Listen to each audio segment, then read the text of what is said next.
Welcome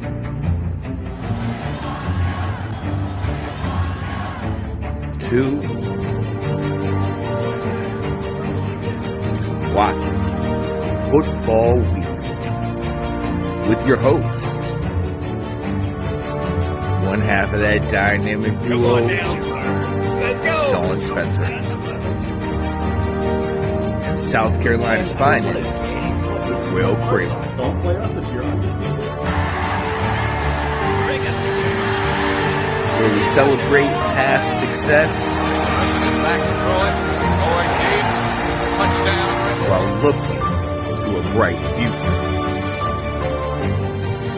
There's a youth movement in Washington, and they're ready to take the reins, led by a fire force. It's a new day.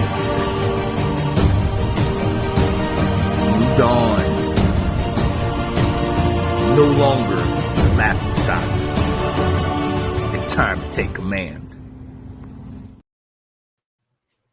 What is going on, ladies and gentlemen? It is your boy Sean Spencer, one half of that dynamic duo that is Let's Talk Football. And you know what day it is, ladies and gentlemen. It's Wednesday. Happy Hump Day! And I'm with my guy, Mr. South Carolina himself, Will Kramer. What up, Will? Sean, we were only 9 days from being reunited. You realize this? Let's go. Let's go. I couldn't believe it. Like, oh my gosh, Labor Day weekend's almost here. Let's get it.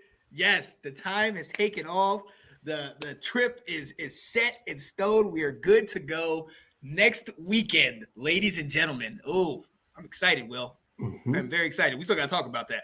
Mm-hmm. I was going to mention something about when you guys are doing the college show. If there's like a special chance for a guest to come on and talk about the games of the week, because I might be available. Come on, we're gonna work that out. I might have some more information now than I did back when we spoke a couple weeks ago. Oh, and we've gone through fall ball, so there's an update on how the team's doing. Absolutely. Look, ladies and gentlemen, welcome to Washington Football Weekly. Like my guy alluded to, 9 days away till week 1 of college football. As you all know, Saturday is week 0 of college football. Definitely excited about that. And then we are less than a full month away from NFL, from our first game, September 10th against Arizona. Yeah. So, oh yeah. But we are here, ladies and gentlemen. 2 preseason games down, 2 victories. Although we know it's preseason, winning and losing should not matter. But I'm not gonna lie to you, Will. I'm not gonna lie. It feels good, especially coming out of the game the way we did, winning it at the end, kicked by Joey Sly. I think somebody mentioned that it might potentially be a game winner by Joey Sly. I think you did. But I mean, I think it feels good. The energy at the stadium was good. The fans are re-energized. They're excited to be back in there. Will, how did it look? You said you watched the full game. That's what I was going to talk about. The biggest thing about this preseason game is you had my attention for 4 quarters. Yes. I never watched the second half of the preseason, and all of a sudden I was like, this game is fun. These guys are playing hard out there. Yep. The sideline cares about this. The fans were starting to get into it. I was like, I'm going to keep watching this and also it was an exciting game. It wasn't 3 and outs or a bunch of punts. It was just, whether it's good or bad for the defenses, there was scoring.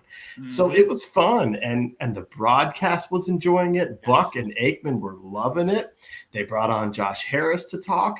They brought up RFK. It's like, Aikman said, he's like, I don't have very good memories there, and it's like, it was just a fun night of watching football. It was a great time. And honestly, you could really tell. You could see it in the people's faces. You can see it in the excitement. But more so, you could see it by the end of the game. There was a lot of people. You would have thought it's potentially a regular season game with the amount of people that were still there in the stadium. You talked about Josh Harris being there. I mean, man, it was electric to be there, and it was a preseason game. Yes. It was a preseason game, Will. Yep. So I love that. Well, that's what they kept talking about, though. Buck and Aikman just, they were saying, hey, there's a different vibe around Washington right now. Yes. He's like between the players, the coaches, he's like this, the staff members, the fans, everyone is buzzing about this team right now. And he's like, and you can feel it. And I'm like, if this was the excitement at preseason, what's going to happen week 1 when Arizona comes to town? Exactly. And look, we've covered it. You've talked about it many times. Fans are coming back. They're coming back in droves. Yes. I listened to an interview with Bram Weinstein and Kime, our guy. And one of the things Weinstein said, he said a friend texted him and he said, it doesn't feel immoral to root for this team again. You know what I mean? I can be a fan again with not having to worry that the person that owns this team is doing things that, you know, I get looked at. And let's be honest, even though we had no parts of all the nonsense Dan Snyder was doing, everybody that was not a fan of Washington would look at us and be like, oh, how can you allow this? How can you this and this? I had somebody tell me you need to boycott your team, which is impossible for me. But I was like, not going to do that. But I mean, but still just to have that weight lifted off your shoulder and know that you're in a game that it means something. It means something to the players to the fans, and to the upper management, which is huge. Yeah. It was just very enjoyable, and seeing everyone play to the last play. Yes, it was fun. It was good. It was wildly entertaining on Monday. Oh, yeah. Absolutely. We got people in the comments. What's going on, Scott? Over here, the course of Orlando Wilson. What's going on, man? In the comments. Yeah, exactly, Scott. Boycott your team? Are you kidding me? No, it's not going to happen. It's not going to happen. Scott has to say, I don't know who Thaler is. Huh? I know he's talking about Joe Buck, but Thaler, I don't know who Thaler is. Oh, so Scott Thaler. Yeah, he. Oh shit! I was like, "Are you serious? Are you kidding me, my guy?" Can you edit this out? You're right. Yo, we got to move on. I'm not gonna let you sit there, but we have to recap the keys to success. This is off of a segment that we do during the regular season called Keys to Victory. But in the preseason, we're not looking necessarily for victory, even though we did get the W, snapping the 24-game win streak in the preseason of the Baltimore Ravens. Thank you very much. But we still want to see things. We still want to see progress. We'll see moves made. So, Will, what were we both had 2 last week. What was one of your keys to success? So I was looking at watching Sadiq Charles play. He was back in the starting lineup and getting a chance to prove himself. And I thought he came out looking pretty well. There was a couple moments they had him pulling a little bit, and he showed his athleticism. I think the offensive line in general played significantly better against the Ravens than they did against the Browns. Now, albeit the Ravens were sitting some of their marquee guys on defense, especially along the defensive line. So kind of really have to factor that in. The Browns sat some of theirs, but not all, whereas like the Ravens did. So, you weren't going against the starters, but I thought Charles did well. And I think he's done well enough where I would say he has won the left guard spot. And I think it's because if you look at any time that they can put him in as the starter, they are. He can be out for a couple of days, and then when he comes back, they plant him in as a starter. And I think it's clear that they see something in him, that he brings something that Chris Paul does not. And that they want to see in there. Now, I know some of it has to do with, they say he's extremely athletic for his size. And so, I think good that he got a chance to play. So it looks like our entire starting offensive line played last week to get some of that continuity. And it kind of seems like he has solidified himself as the starting left guard. So good for him. Oh, yeah. Yeah. And again, best ability is availability. Glad to see him on the field. And solidifying his position. You went out and you challenged him a week ago, said, hey, we need you on the field to show why the coaches love you so much. And that is what we saw. One of my keys to success was to get ahead of the chains. I don't know, 50-50. I thought we had some good moments. We only scored 17 points in the first half, which on one side you're like, okay, we did enough moving the ball. But then when you realize we played against the 2s and the 3s and we had our starters out there, it's like, you know what I mean? And I think one of the things they had the after practice press conference from with Eric Bieniemy today, and EB was saying, you know, he thinks we're kind of where we need to be, but there's a lot of work that needs to be done. And that is what I like. We're not at Super Bowl caliber right now or yet, or even playoff caliber. We need to work to that. We need to figure out this offense and really get going. And he kind of said the same things for Sam. He said he's exactly where I expect him to be. And he learns, he's self-corrects, you know what I mean? He's very into it, takes the work home. I love those things, but there are still some things where you're just like, I need you to look here. And he has a great in-house with Jacoby Brissett working with them. And even from those guys have all been learning from each other. So as where does that translate in the game? Well, we had more first downs. We had more overall stats. We won the time of possession, those type of things. But there was times that sacks got taken. Now, we only had 3 in total in the game, but if you go back and look at the one play where you have Sam back in the pocket, he's looking around, nobody's open. In the first week, we saw he scrambled out. Check. No, the reads are open, moved out. This time, it looked like he was holding it, and eventually you're going to get sacked. He took a big loss. I think it was 3rd and 15 after that. He redeemed himself, which I love. But still, we're putting ourselves in situations that we're having a problem getting out of them. We've seen what happens from last year, and now we're learning this new offense.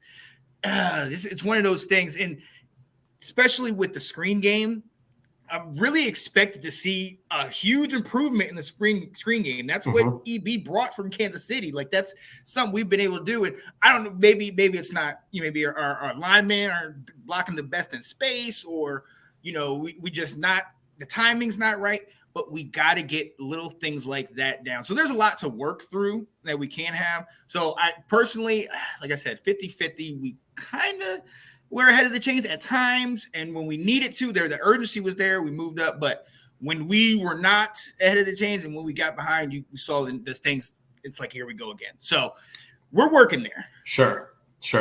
Yeah. Well, and in our positive and negatives, we're going to get into some of I've got some things about Sam Howell and some of those sacks, which I thought, it was a great learning experience, for him out there. Oh, yeah. My second keys to success was D-line improvement. Yeah. And that is an incomplete. The famous Sean Spencer grades for grades for the draft, I think you did. Yeah. Incomplete. Just haven't seen enough. Incomplete, man. I just haven't seen enough. But it's incomplete because I did all this, and then Monday afternoon I find out that we're resting our entire starting defensive line. I was like, well, this isn't going to work out. However, I was a little bit curious to see how our backups would do. James Smith-Williams, Casey Toohill, Benning Potato, and John Ridgway, and then Efe Obada rolling in there along with Andre Jones. And I will say this, they kind of sucked. They kind of were bad. I was interested to see, like, some of those guys, when they've rotated in with our starters, have been serviceable backups. Yeah. Toohill has made plays. James Smith-Williams has made plays. Ridgway has been a stalwart and made plays. Yeah. But collectively, they are not a good unit. Yeah.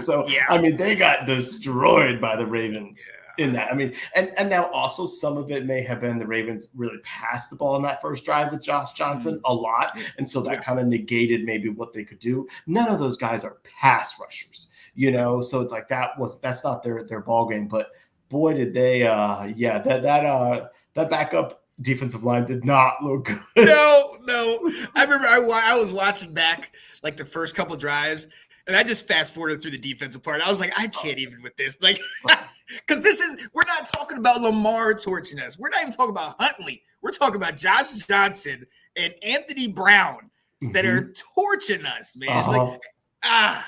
It was, and there's a lot of things that I think this was, our offense did look good. Defense finally locked it up when needed. Yeah. When needed, a little times. Bit. That's always been Washington's MO. Yeah. They'll let you go all the way to the 20, and then they bring in. Although I will say this, and it was going to be one of my negatives, but like that interception by Quan Martin is so complete luck. And I don't know if this is what Anthony's talking about. Prochet's got to bring that ball in. Yeah. And the throw has got to be there sooner because the route won. Yeah. The ball didn't. The ball was so late that he got his hands in there and made the play. Yeah, But he was beat. Oh, he was torched on that. But and even to that point, like when I first saw it in fast, at game speed, I'm just like, oh snap, he's in the air. He took the ball away from him. Oh, great. And then you slow it down a little bit, and you're like, no, he didn't take it. Oh, the ball bumped into his hand. Oh, he almost fumbled it away. Really? Yeah. And then barely stayed in. I mean, look, I'll give him the credit for getting the interception, but let's be very honest, and we'll talk about this in the negatives. Jartavius Martin had he struggled. He hasn't had a good preseason yet. He's had a big welcome to the league moment. Yeah. Oh, yeah, he's talking about Jake Fromm. Yeah, Anthony, man, I'm telling you, when we got the ball back with 2 minutes left, I said, this is it, Jake. Either you score here or I'm being serious. Go to Athens and go take attendance for the football team because you're done in the league. Well, he scored, so now he can be on the practice squad. Good for him. Hey, Jake lived to see another day. Let's go.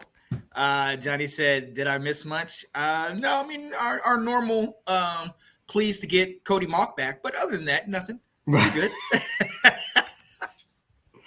Yo, and really my bitter. I want him. Come on, man. Oh man. But look, my last key to success was bring home field advantage back. Now, you can't really 100% get that feel when a game really does not matter, like last night. And obviously, you don't have the starters in. You don't have the stars, the big game guys. But for the things that I mentioned earlier, Will, the amount of people that came out on a Monday night, no less. Yeah. This is not a Friday or a Saturday. It came out on Monday night. You had the stands. I'm not going to say they were filled, but you heard us. You heard us loud and clear. We were into it on nice plays. The place erupted. Oh, yeah. I mean, second, third down, completions, big plays, places erupted. The guys were into it. I will say, as far as with the home field advantage, a couple of things we did talk about that we did wanted the new owners to do was to take a line out of Arthur Blank in Atlanta and get those concessions down. Will, it was 20. Kat, when we first got there, got a 16 ounces canned. She got one of her drinks, White Claw or whatever, a Gatorade and a water, and she almost spent $50. I no. I said we're not getting anything else while we're here. Like this, it's just pointless. This is ridiculous. Yeah. So that is still an issue. But as far as the fans, they're turning up. And another thing that we've been talking, we know this. Not everybody's on board with Commanders. It was split 50-50 for what you saw in attire. It was Redskin stuff and a lot of Redskin stuff. Kat was decked. She had a couple things. That's all she had was Redskin stuff. And it was Commander stuff. And you saw some of the new jerseys, like the all black, Terry McLaurin and Chase Young and all those. That was dope. But you saw a lot of people rocking their old same stuff. And it's going to die hard. A lot of people are going to die on that hill. They love the name Redskins. I'm not going to take that away. And it doesn't look like anybody in the stadium or associated with the team is really in a hurry to get rid of it. So people are still rocking it. People are still repping it. There was no song. We didn't sing hail to anything at the touchdown. We didn't get down to any of that. I heard it. Yeah. So, well, then shoot. They might have been playing them the second time. I don't know. Might have been when I went to the bathroom, but it didn't. Some of those things weren't the same. But as far as us, as far as getting that home field advantage, and just like you said, Buck and Troy Aikman, they felt the excitement. They felt the how we were coming back. So I'm with it. I like it. Yep. Oh, Anton Benton. What up, Anton? I think Scott's making things up. Yep. Mattered. Yeah, absolutely. Yeah, it did. It was fun. It was a fun game. Oh yeah.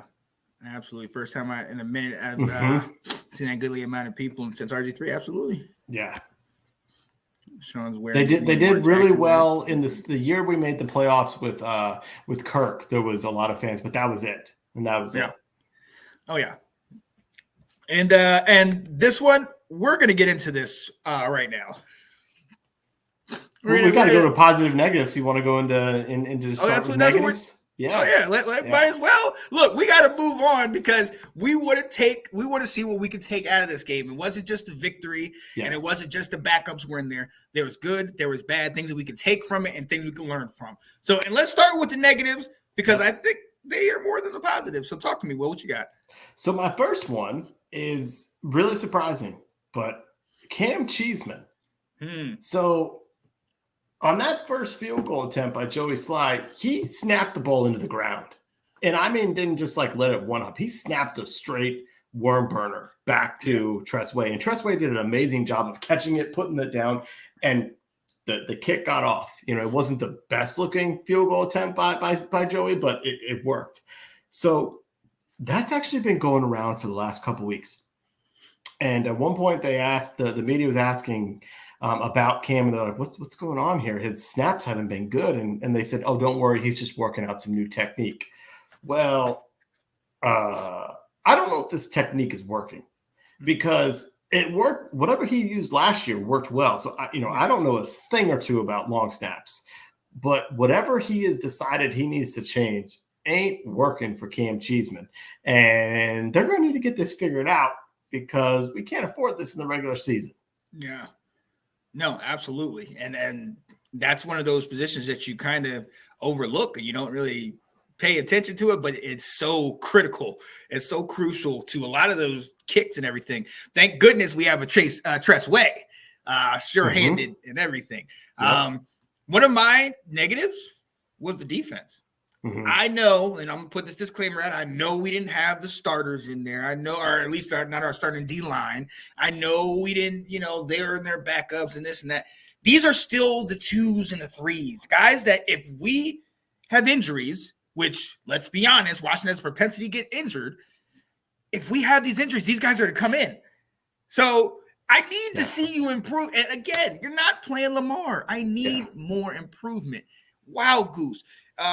These rookies, I needed to see something from Quan Martin. And that interception, like I said, when I first saw it, okay, he's on the board. But then I'm watching it, and I'm like, no. Yeah. And then you look at the Zay Flowers touchdown early.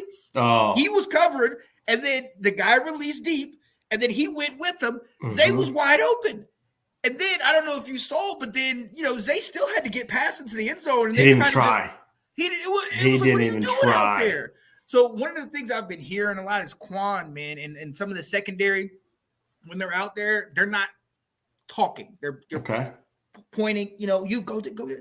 And you got to communicate. You got to open up and talk to these guys, especially you don't know a lot of these guys. These aren't your main guys in there starting.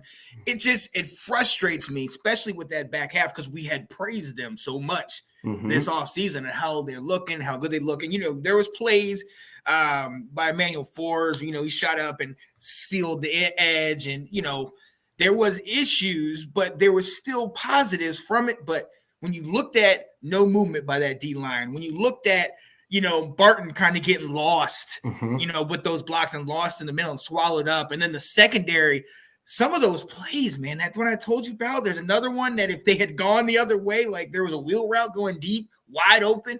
These are little things that we have got to get better on because God forbid St. Juice, Cam Curl, you know what I mean? Any of these guys go down, then we bring in some of these backups in, and I don't feel confident. I'm just gonna. From what I saw on Monday, I don't feel confident with that. I'm 100% with you. That one of my big negatives was going to be Quan Martin. He's having some trouble, adjusting to the league so far. But in general, like you said, the defense was not very good.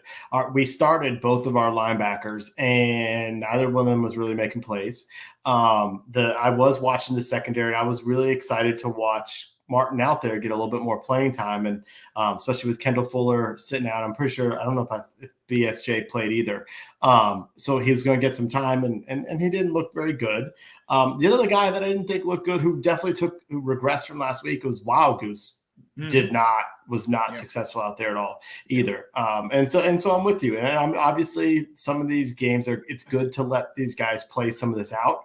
But I think some of the things we're looking for and why I stayed watching the game was effort. And on that touchdown by Zay Flowers and like Martin, I was thinking, what are you doing here? Like, what is this? I don't even think he threw a shoulder. And I don't think he did either. Like it's okay to get to the miscommunication out there. That's good. That's the point of preseason.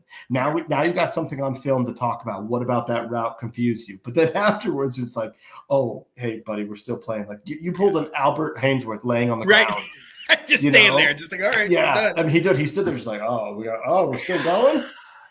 So that was pretty bad. I'm with you. That was where I was like, especially then too, it's like the Ravens offense was torching them, but I'm like, look at these guys are out there. They're not going to be out there in the regular season. Exactly. I actually am going to bring this because that was my big negative that Cheeseman and then Quan was exactly what Anthony's talking about here at the game. And I wasn't able to get into this at like what we would change as owners, but like it's so bad the voiceover that they have for the Hail to the Commanders, the woman singing it. She murders it. It's a slow version, and the way she sings it is just so bad. And not that the old dudes who used to sing Hail to the Redskins were better, because that too was embarrassing, that this old folks, but when I hear it playing over, like I could hear it on TV, and it's just like, and it's the way at the very end, the fight for all DC. Yeah. It's like, speed that up. Right. This is not the opera. Like, what are we doing with this? So that's my negative, the fact that you could hear it and it sounded terrible. Yeah, that's and look, I'll give as far as one of my negatives, something that I know you want to call me out for. Do it. And I'm going to call myself out for it. A week ago, I was on here saying I didn't like that. It wasn't until the second quarter when Terry got his first completion. This week, he was able to get 3 completions or something like that.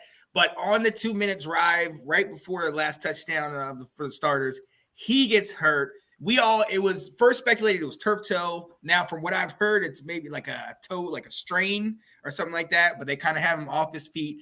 But yes, I was one who wanted him in the game. I wanted him to get those reps. And part of it is because Sam is still technically a rookie. So I want those reps in, but at the same time, give me 2 or 3 catches and get out the game. Like I don't need that. They did, because it was his third catch.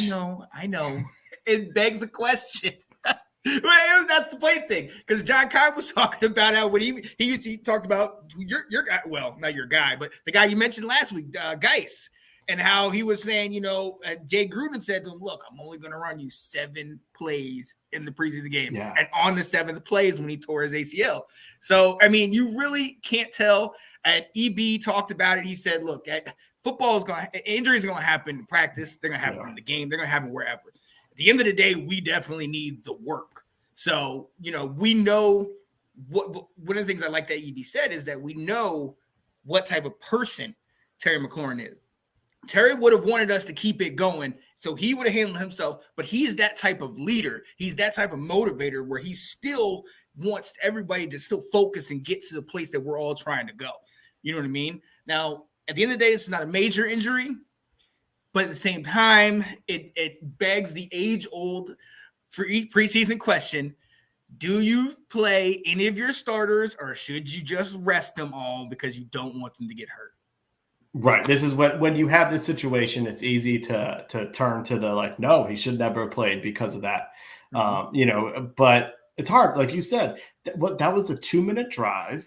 This was the development piece for Sam Howell. That's the point of preseason.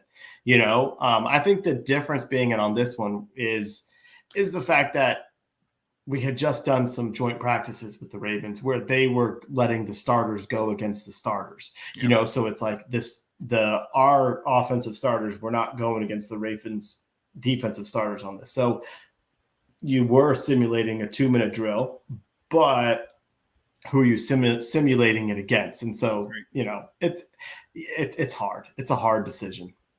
Yeah. But yes, I wanted you to speak on the fact that you said you need to get him involved more, and they did. Yeah, I did. I absolutely did. And that's what happens. But what else you got? Do you have any more negatives? I got all positives. No, I'm a happy person. So I do have a negative. I do have some Okay. negatives, and this will lead into my positives. And this is also going to be one of the things I'm going to be starting to do this year. I'm going to start doing a game-by-game breakdown of 2 North Carolina quarterbacks, one that's in college at Drake May and one that is in the pros right now. And I got to talk about my guys' negatives. I got to. I love all the things, and I'll talk about his positives in a little bit. But I have 3 or 4 main ones that really kind of are have me worried. What I told you before, he holds on to the ball far too long. There are times in there that he'll scramble out and it's good, but there are times in there where it's like he goes 1, 2, 3, 4, back to 1, 2, 3. Our offensive line's not gonna give you that time. Nope. It's not gonna happen. Even no NFL line's gonna do that. No, exactly. So I love, and one of my positives, I love that he goes through his progressions and he stands in there. But at the same time, sometimes it's 1, 2, 3, check down. Let's move. Let's get to the next play. Let's get to the next thing going. Number 2 for me, those feet. Those feet. I love when he's kind of looking around, but he almost doesn't seem comfortable at times. Sometimes his feet are moving and almost gives me the impression of having kind of a happy feet, like here they come, here they come, here they come. Now, obviously, his throws show that, he's in control of it. He's got it. And he can take a hit. We've seen that he's smart in those situations. But and maybe that's not even anything wrong with his game. But to me, from the outside looking in, and it's just like, settle. It's like you're not settled yet. Settle down and take a deep breath. Because if you're having happy feet against the 2s of the Ravens, we're going to have problems. You know what I mean? When you come into the NFC East defenses. Number 3, love his arm talent. Love all that ability. He can make every throw, and he knows that. And sometimes I think he trusts that a little bit too much. I talked about the throw in the first game that I thought was behind him. Jahan makes a great play, breaks the tackles, and gets the touchdown. And we all look at it as like it's a passing touchdown. In my opinion, it was kind of like, oh, Jahan saved you on that one, buddy. Come on now. And some of these throws are amazing. That one that he hit on the 3rd and 15 that was in between 3 guys to Cole Turner was beautiful. But there are some other ones where it's like, chill. And it's not too many, but you can just tell he trusts that cannon that he has on his arm. And so that's it. And then the last thing for me, if this is not anything that he can really deal with, but it was something that Drew Brees dealt with, height. I've noticed a lot of his passes are getting tipped. A lot of them at the line, or he's getting it right over the line, and they're kind of getting tipped a little bit.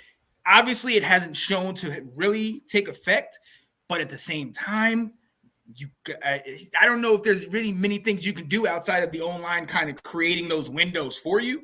And obviously he extends the play and gets outside of the pocket to open things up a little bit. But that is something that kind of scares me going into the regular season. When you think about the Giants defense and Kayvon Thibodeau, you think about, Big Baby and some of them boys in Philly and then obviously Micah Parsons. These are big dudes, Dexter Lawrence that could put their hands up and block that stuff. So that is something that I'm really, really interested in. I wanted to give my negatives on Sam because a lot of y'all will come in here and say, oh, you love him because he's from North Carolina. Oh, you just think he's great because he's North Carolina. No, I pay attention to these things. We watch these things over and over, and I judge him the way I judge myself, which is very harsh. So those are my negatives on him. See, I think it's interesting because we didn't talk about what I think is the biggest negative was the 2 sacks that he had happen. Yep. Now, you hit the first one when you talked about how he held on the ball too long. And that actually was the biggest knock on him coming out of college was that he does hold on to the ball too long, and that internal clock in him is not fast enough. Now, I'm not going to go through tick by tick what you said, but I did not see the happy feet that you talk about there. I actually, for the second game in a row, thought he looked very poised back there. And I saw him scanning the field. Like that throw to Cole Turner that he had on 3rd and 15, which was really nice. His head was looking left, and then he turned and slung it right. So I was like, he was going through his progressions. But I think the biggest learning opportunity for him this week was working with the offensive line. You're right. He took that sack where he held on the ball too long. I love the gumption that he had to go back, and it's 3rd and 15. Taylor Heineke's going to throw it 8 yards, and we're punting it. Sam Howell said, and it is preseason, but he said, go past the sticks and get open. So I love that. And the second one, he got blown up. Yeah. And it was a blown protection. Now, the Ravens only rushed 4, so we weren't outmanned, but he had our left tackle, and I think they said it was a check at the line by Howell, but the left tackle blocked the inside guy, and it allowed that outside rusher free reign to hit him. And so that's good for him to experience, because what he said in the interview the whole time is, it was good to be out there. I learned some things out here. Those 2 sacks are on me. I need to learn from what I did and get better at it. Whereas, do you remember in the regular season against Philadelphia after that game, do you remember what we talked about with Carson Wentz?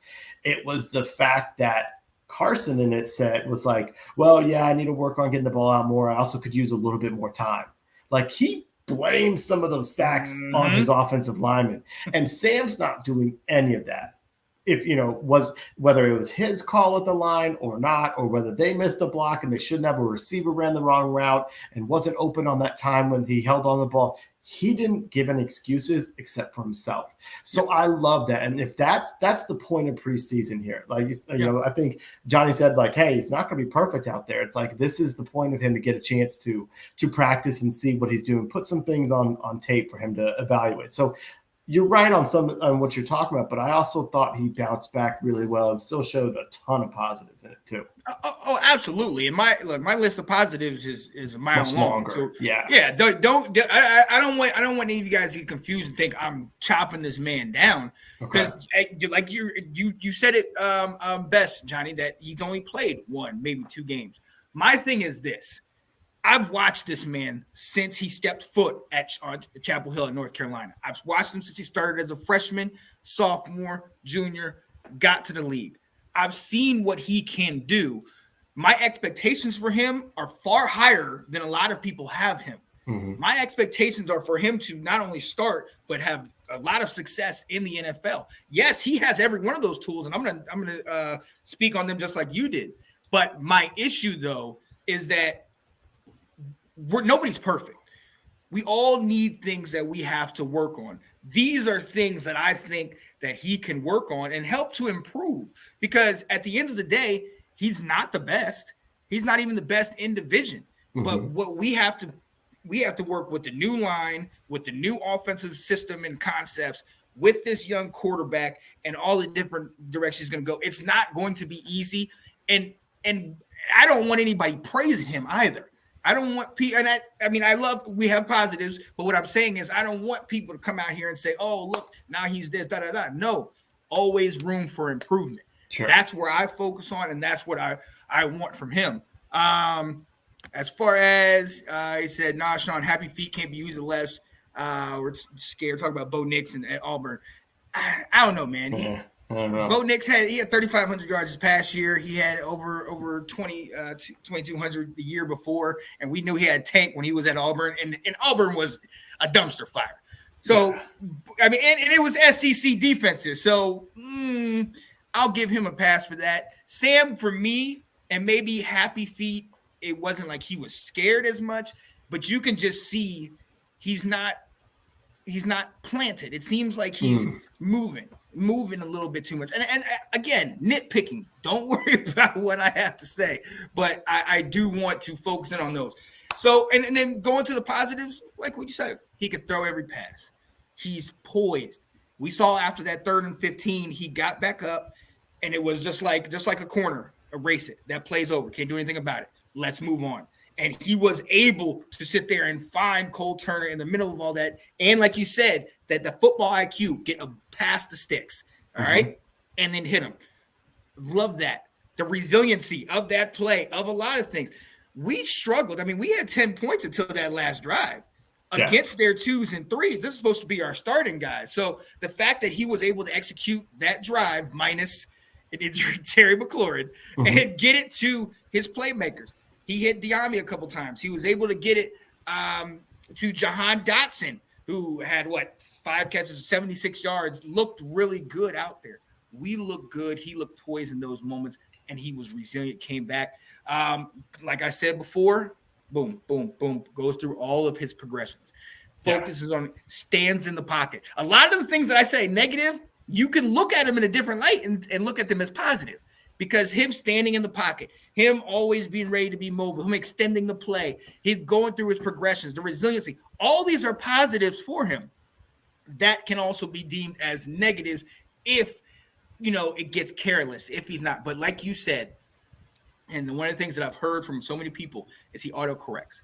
He self-corrects. He focuses in on the things that he didn't do right, takes the stuff home, you know what I mean, and studies it and focuses and tries. And he's even said in interviews, like, I really feel like I'm in a good place right now. I really feel like I'm kind of comfortable but at the same time, I'm trying to continue to get better. You want to continue to strive. You're never perfect, but you always want to go after that. So I love what he's doing. Don't get it twisted.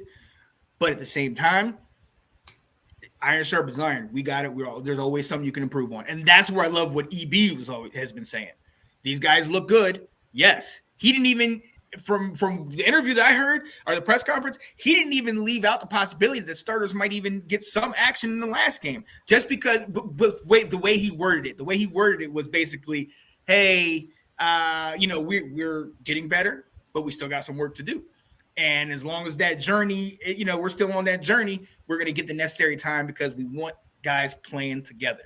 So it's going to be interesting. I love the direction we're going. But as far as positives, I gave you a little couple for Sam. But what other positives you got? Well, I want to kind of piggyback on the Sam Howell stuff, because it was interesting to listen to, not just during the game, but then afterwards, the national exposure that Sam Howell got. This was almost, even in a preseason game, his coming out party to the nation. If you saw, Troy Aikman was praising him, especially on some of those throws. He's like, this is what he can do. He's got the arm talent. Nate said it on his podcast. He said, Sam Howell's going to be all right. The big one was Pat McAfee. On his show on Tuesday, because all the talk was about the fact that the Commanders beat the Ravens, ended their streak, and they sat there and went. Pat McAfee goes, "Did you all watch this game? Yeah. Sam Howell can play." Yeah. It's almost as if he had his like Brock Purdy moment when Purdy came out. Everyone's like, "Oh no, this guy's operating this offense at a high efficient level." It's like people have seen this now. We saw it against Cleveland, last week, and we were like, hey, he doesn't look so bad out here. And we got to see it for a second time. It's like, this guy knows the offense. This guy can throw it. He can scan the field. He can run it. Like, this dude can play. So I think it was great, the fact that this game was on Monday Night Football, because more people saw it, and he's going to get some of that exposure.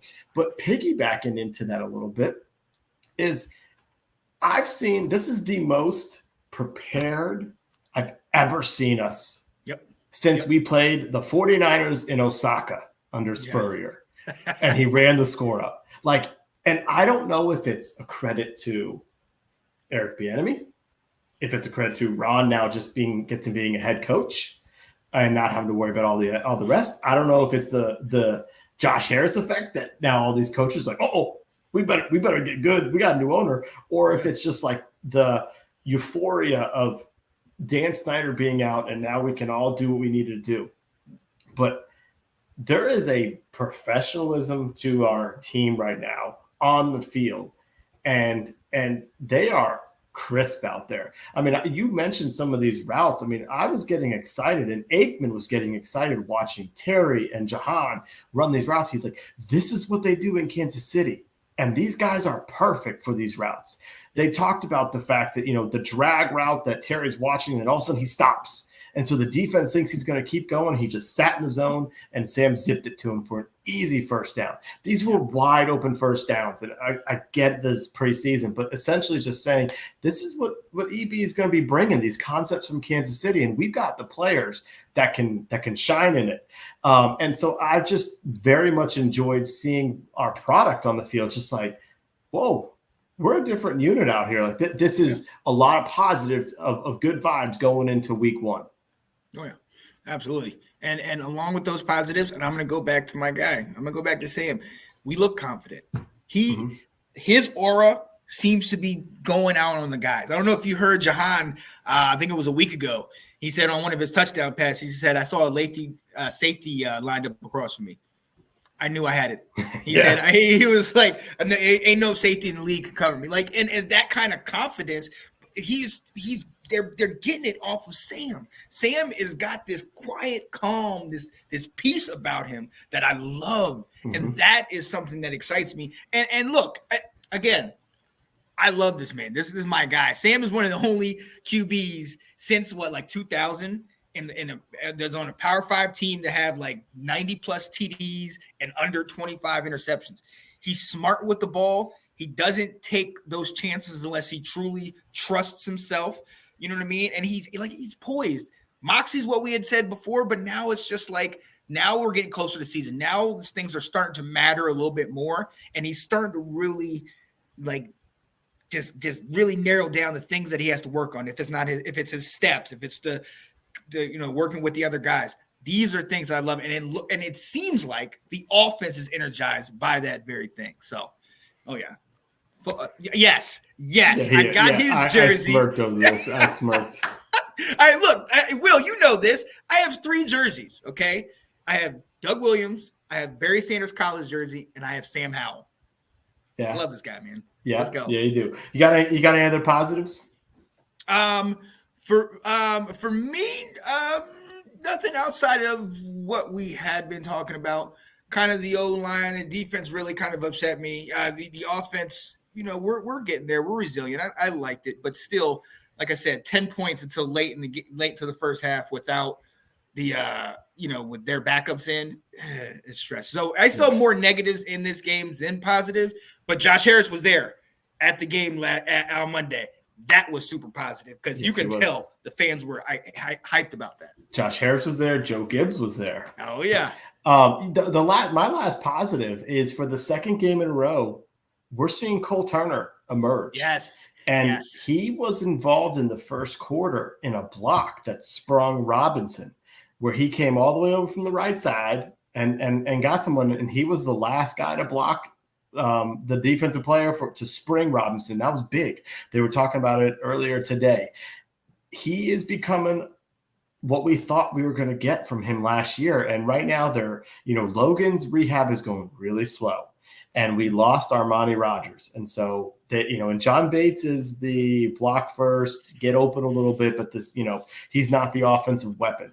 And while I still think the ball needs to go through our 3 wide receivers and then maybe Gibson first, having someone like Cole Turner show up is going to be a really nice thing. And I'm excited to see, can he translate this into the regular season, because he's had a very good training camp in preseason, and it's great to see. Oh yeah. Oh, absolutely. Absolutely. One more real quick. EB. We've heard all the nonsense. We've heard all the back and forth. Oh, the players are coming to me and talking to it, and everybody called Wyndham and made big jokes about it. I think this is what he was talking about. He was saying, I know where we have to get to. I've been there. And I'm going to get amped up, and I'm going to get these guys focused, but I'm also going to show them the end game. I'm going to show them where we're trying to go to. And they're buying in, and they're with it, and it's showing. Our offense looked better than it did a week ago. We're starting to become more crisp. We're starting to get more guys in there. There's an urgency about these guys. And I think EB brought that. Is that going to translate into Super Bowl this year? I ain't going to go that far. But I will say that with him in-house, the culture you see is changing, obviously with the new owner and everything like that. But if at the very least, it's just giving people that hope, a hope that we have not had in some time, Will. So, look, let us move right along because, look, there's one more preseason game. The 53-man cuts are right around the corner. So, we really got to just break down who has a shot to make the team. Since there isn't, we talked about this a week ago, there isn't the cuts after each preseason game where you're getting, okay, now it's chopped down to what in the 80s, or now it's chopped down to 70-something. Now we're down to the 50, to 60s and down to the 53. Now we're getting one mass cut from 90 plus to 53. So, Will, who are some people that really need this last game to kind of solidify their spot on the team? Yeah. I'm going to start at wide receiver. we've got a battle basically for the 6th spot. So we've got our 3 starters that everybody knows about. De'Ami Brown has solidified as the number 4, and he's showing out in preseason. He's got a good preseason, a lot of promise. I think Byron Pringle is a lock at number 5 because he knows the offense. I also think that Byron Pringle is probably going to be inactive on game days, though, because the 6th position I think is going to come down to who's going to be a special teams player, who's going to be your punt returner. And really, it's coming down to 3 people, but I really think it's down to 2. It's between Dax Milne, the rookie Kaz Allen, and the undrafted free agent Mitchell Tinsley. And I think Tinsley is going to be destined for the practice squad because while he's had a good camp, he's made plays in preseason. He's made them with Jake Fromm at quarterback. Yep. That means he's going up against guys who aren't going to be playing on Sundays. So he's done well to get noticed, and therefore you're going to make the practice squad. And that's not nothing for an undrafted free agent. So I think that's something that you got everyone's attention, and you're going to be probably on the practice squad. So we're looking between Dax Milne and Kaz Allen. And it's going to be interesting to see what we see out there because Allen brings that burst as a punt returner. And he had another one on Monday where he got 15 yards on it and got us further. But his skills at receiver are very raw.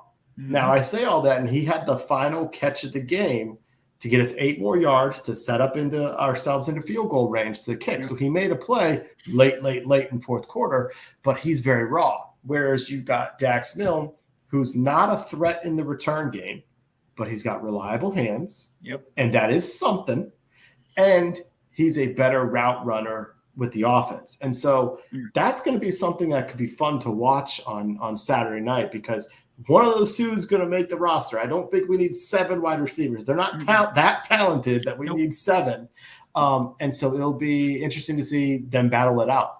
Yeah, and I think that's a great point because, obviously Dax Milne is not flashy, but he does get the job done. The other issue with Kaz Allen is we know his special teams prowess is what's going to either get him to make the team or not because, like you said, he is a very raw wide receiver.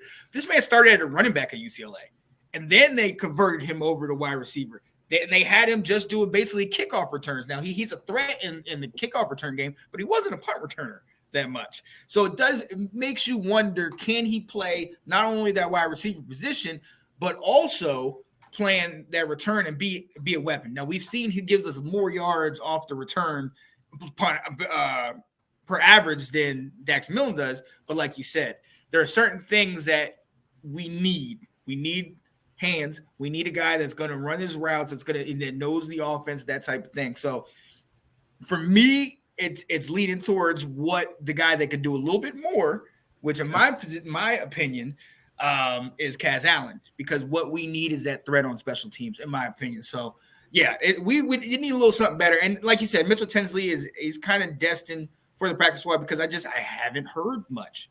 You know what I mean? You're not getting that much from him. So well, the other thing about it when you come down to cutdowns is Kaz Allen got noticed. Dax Milne. So if you cut Kaz Allen, he might not make the practice squad. Yeah. You can cut Dax Milne, and he'll probably make your practice squad. No team's going to be like, oh, let's go get that guy, Yeah, yeah. So another place that I have, and this is going to be interesting, because if you technically look at it, you and I think, have the same amount as tight end. We both have 3. But my main issue is that we've noticed Logan Thomas has been having major injury issues since last year. They're starting to kind of get him back in the fold, but he really hasn't been able to fully get his legs under him. We're hoping that he's going to be the day one starter, but we don't know. If he's not on the team or if he's not even able to play, at 3, we have Cole and Bates. Do we keep Curtis Hodges? Now, Hodges hasn't really done much to show himself. You know what I mean? But at the same time, I almost want to channel my inner Ab and be like, do we need to get ahead of the game and maybe get rid of Logan Thomas and see what we can get for him? Just because you got to be on the field. And I understand the injury. That's not on you. But at the same time, because if we keep 3 and Logan doesn't play, then we got 2. And Bates doesn't have the hands and Turner can't really block. So we're going to need at least another guy out there. So is this a place that you maybe have a little question, or is it 3 for you and Hodges gets just dropped off? It's only 3. Yeah. I got a name for you, though. Yeah, a disappointment in camp has been Curtis Hodges because he flashed at OTAs last year. He flashed at training camp, and then he got hurt, and he went on the injured reserve for the rest of the year, and we never got to see him because he's 6'8". He's a physical freak. Yeah. But he's had a very disappointing training camp, and I do not think he is in the mix to make the team.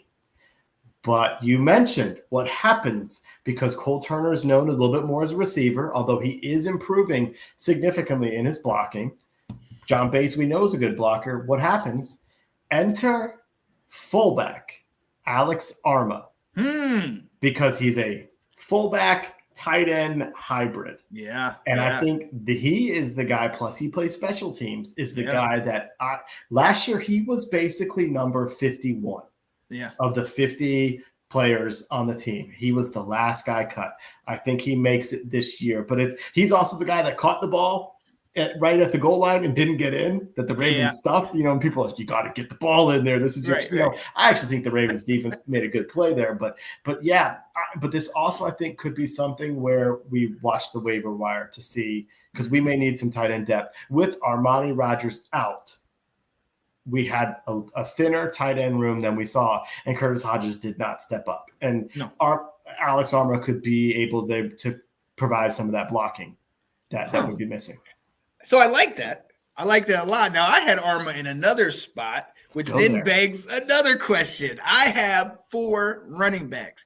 Brian Robinson, Antonio Gibson, Chris Rodriguez, and then my 4 is the fullback, Alex Arma.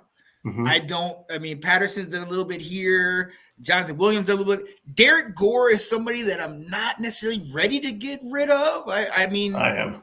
No, you are. Okay, there it is. He's gone. But how many running backs are you keeping?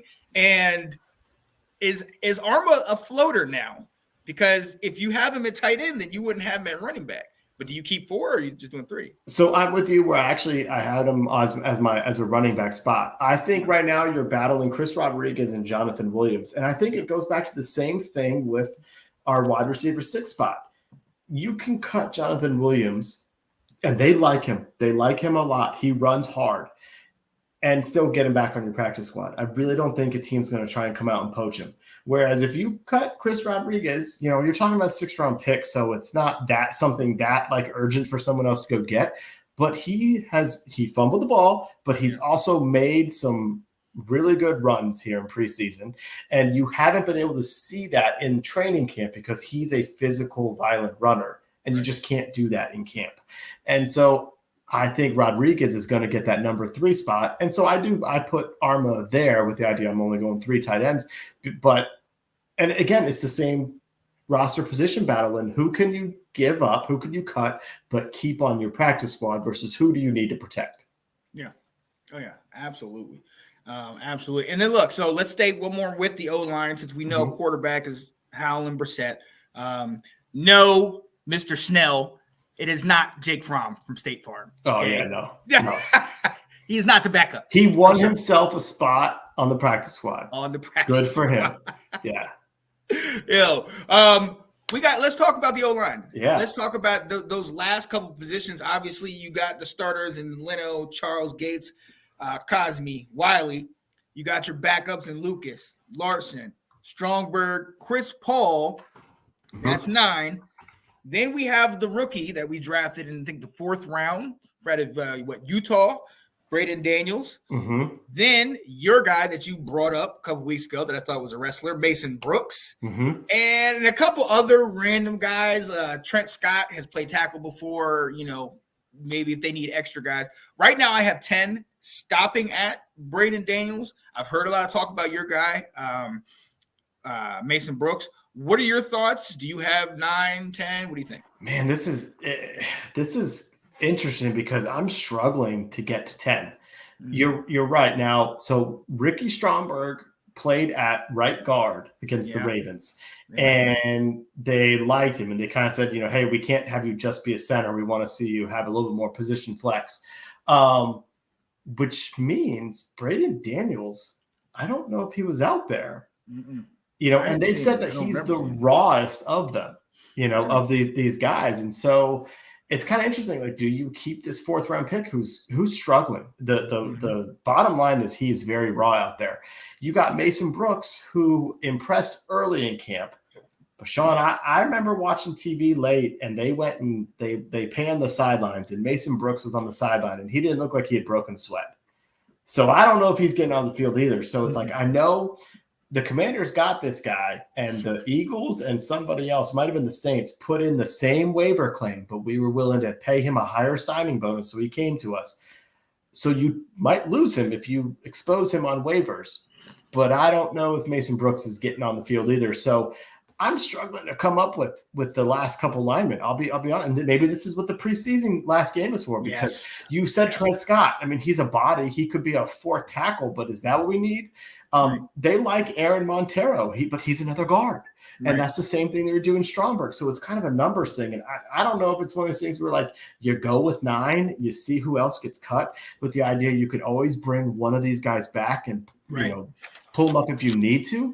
But I'm struggling. That back end of our offensive line, I think, is really weak, especially a tackle. Oh yeah, absolutely. And I think your favorite phrase is one of the things they're looking for: position flex. You have to be able to play multiple positions, especially on that O-line, because we've seen with all the injuries and all the musical chairs and linemen and all that type of stuff. We can't keep them on the field for whatever reason. We have an issue keeping these guys on the field, so you need to be able to play multiple positions, and that's what we're seeing. They've said they really like Stromberg at guard too, and seeing what he can bring. So yeah, I'm with that. All right, let's move over to that defense. Let's go over to the defense. Let's start at the line. Let's start at the D line, because for the most part, in my mind, and I don't know how you feel about this, but linebacker, corner, and safety. All 3 of those positions, I think, are pretty set for me. I don't know that there's much that people can do. Like, I know I was talking to, shout out to Anton Benton. What up, Anton? Talking to him about corner. And I showed him my list of 6, and he was talking about, well, what about Wild Goose? And I was like, he's got some experience, but we brought him in last year at the kind of end once we, guys got hurt. He struggled last year. He knows kind of what's going on, but he's not my top 6 guys, What do you think? So do you have anything in linebackers, corners, safeties? Well, DBs, questions? We'll start there. I'm with you. I mean, the difference being is how hurt is Danny Johnson? They said he was once again having a solid camp. He's a veteran. He knows what he's doing. So how hurt is Danny Johnson, that got hurt in the joint practices with the Ravens?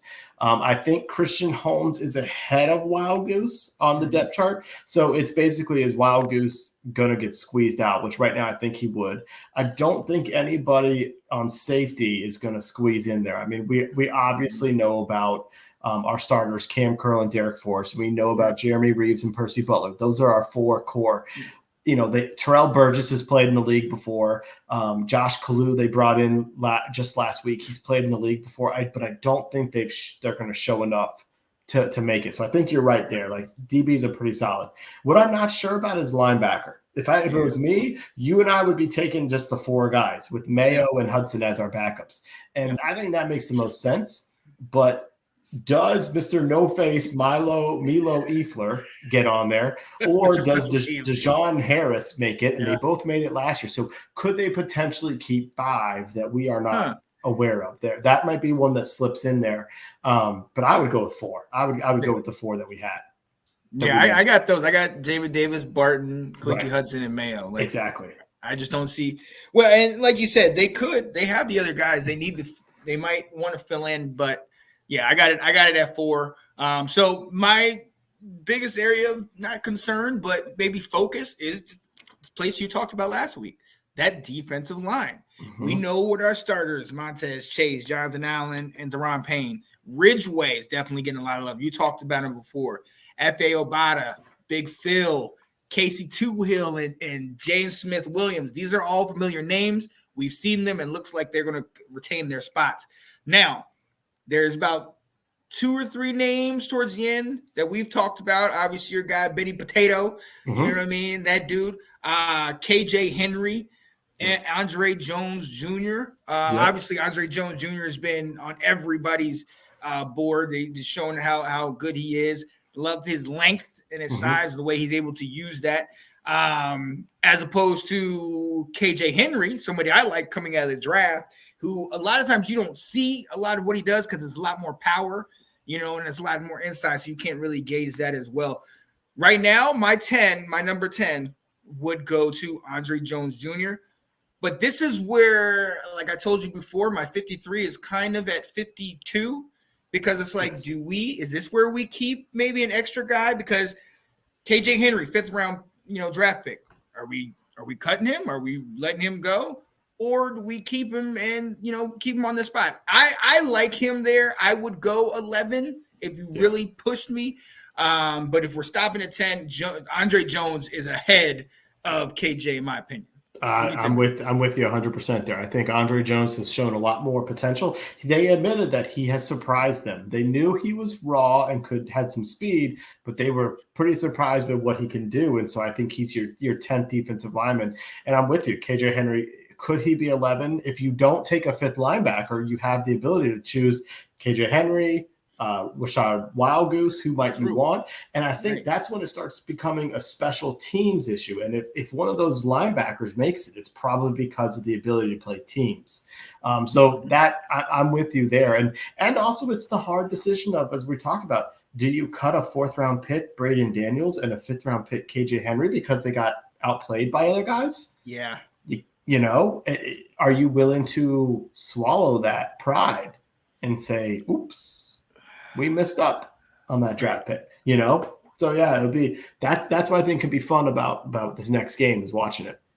Oh yeah. And that's what this game is going to be for. A lot of these guys that we have been talking about and focusing on, a lot of these guys are playing for their opportunity to get on either this team or to get tape so they could go join some other team elsewhere at a later date.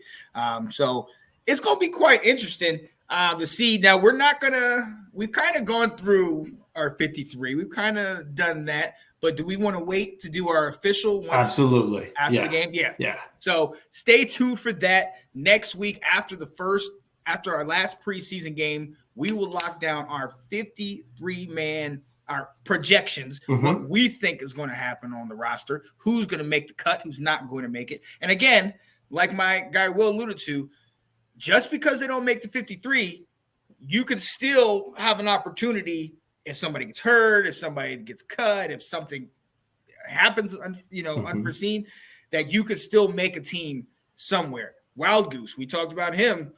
He wasn't on the 53, but we brought him back. Or was it Wild Goose or was it Castro? Neither one of them were on our 53. Wild Goose got cut by the Jets. Castro was the Niners. Yeah. We signed him from somebody else to be on our 53. Yeah. Yeah.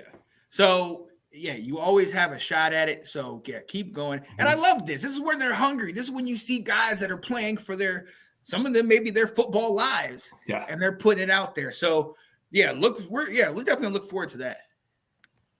Let's go. But look, without further ado, we'll get right into it. This is the last preseason game. This year we only have 3. No more doing 4 preseason games. So this one is a major one. Like I said, for those that need it.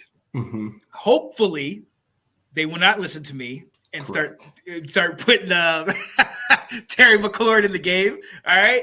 I think Sam is ready for the first week. Hopefully, no more injuries at this point. It's just like, I was wrong. Take him out. Don't let him play. But this is where you want to see a Jake Fromm make his case for some other team. You want to see the battle. I have a battle for that last spot at running back between Jonathan Williams, between Derek Gore, between Jared Patterson. I want to see what they bring to the table. Who is hungrier? You know what I mean? Patterson got himself a touchdown, and, he was able to tiptoe along the sidelines and take a couple hits and back in. They like him on the team. It's a great play. But what can you show me when you're given the opportunity? Because he only had I think a single catch last week and maybe only a couple carries. So what are you looking for in this? Because this is not normally a game that we watch. This is not a game I watch. I think it's basically almost recapping what we just went through. All these bubble guys, at running back, at wide receiver, at you could go to tight offensive line. I can't judge offensive linemen on preseason, but what do we see from our DBs? I think the other thing is going to be like, I want Quan Martin to start and play like all 4 quarters. Like, give this guy some experience. He's kind of struggled out there a little bit. Let's give him some experience. Let him and Christian Holmes be the starters and get out there. And then let's let Wild Goose get out, play as well. So it's basically who can show that final bit, your final audition tape that you should be able to get on the 53. That's about all this game can really be about. Oh yeah. And I'll be honest, I want that urgency. I want y'all to show that urgency. People that are upon the team, people that are fans of the team, we're starting to see it's a new day in Washington. The culture is changing. You don't want to be going elsewhere now. Right. There's some exciting things going on here, and I want to see these guys play like this is it. I need to make this, get good tape out there for my NFL life, and I want to see it for us, man, because I think we're going to be excited. We're going to be energetic. But yeah, I want to see it from those guys. I want to see some good position battles, man. I want to come out of this game kind of like I could go this way, right? But then again, maybe I want to go this way. Yeah, you know what I mean. I want to see these guys really work for. I want to see 2 of those running backs make a case that they should be on it. I want to see Jared Patterson say like, "Nope, you guys should keep me," or Jonathan Williams say, "No, I run hard. You guys do need me on this team." Like that's the stuff that could be fun. Well, absolutely. And I wonder how much of last year comes into play. Jonathan Williams was a workhorse for us, especially when, Robinson couldn't be in there or if Gibson had injury issues.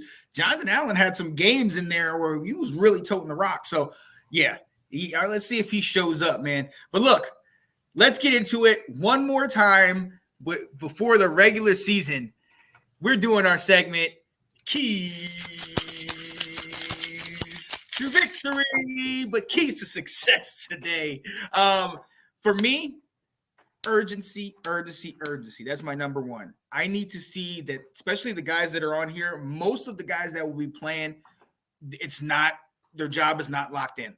They have no guarantees that they will have a job after that game. I want to see that matter to these guys. I want to see that really shown on the field. I want to see them really getting up there, hyping up their guys, giving it all they got, and making the coaching staff and the management, forcing them to have to make that tough decision and fire me and let me go. But it's just, it's so hard. We didn't want to let you go, but we had to. That's what I want to see from these guys. Make people know that you want to be here. Mm-hmm. What you got? Well, showing on urgency is not necessarily just about making the 53. It's making the practice squad. Yeah. It's showing that if you're a guy like Kyrick McGowan at wide receiver, who made a couple catches at the end of the game last week, or Bryce Tremaine, who's a big guy, who had that big pass interference penalty on, against his DB to move the chains for us on that drive with Jake Fromm, that, hey, we're going to get you a spot on our practice squad. You've shown us enough. So urgency is important to show that you've earned a spot on this team. So I'm going to kind of go with wide receivers making plays. I think we're going to kind of see, we know what Dax can do. We know what Kaz can do.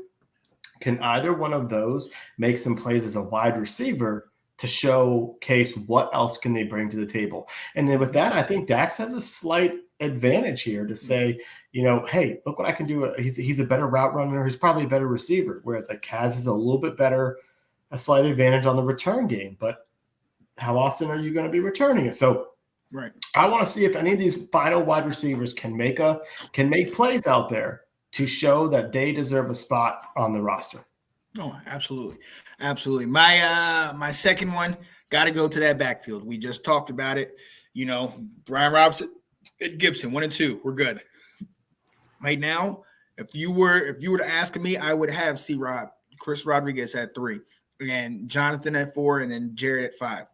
I want to see, exactly like you said, I want to see those guys amp up. I want to see those guys fight for that position. Each of them has a certain skill set that is very beneficial to us. I love Patterson potentially in that screen game with almost like a Deuce Vaughn, with him being low to the ground and being able to – got to shout him out, baby. I love Deuce, even though he's in Dallas. But you can't overlook that bruising style of Jonathan Williams. I really think he made a name for himself last year on our team, and you just don't want to let that go, because when we do start running hard downhill a lot, you're going to need to have a guy just like that. So yeah, that's for me. That's my number 2, man. That running game. I want to see that battle really get it going. I want to see those last couple guys really show up. Well, you took my second one. No. But the only thing I was going to say was the opposite of running. I was going to say, if one of these running backs wants to make the team, show me that you can block.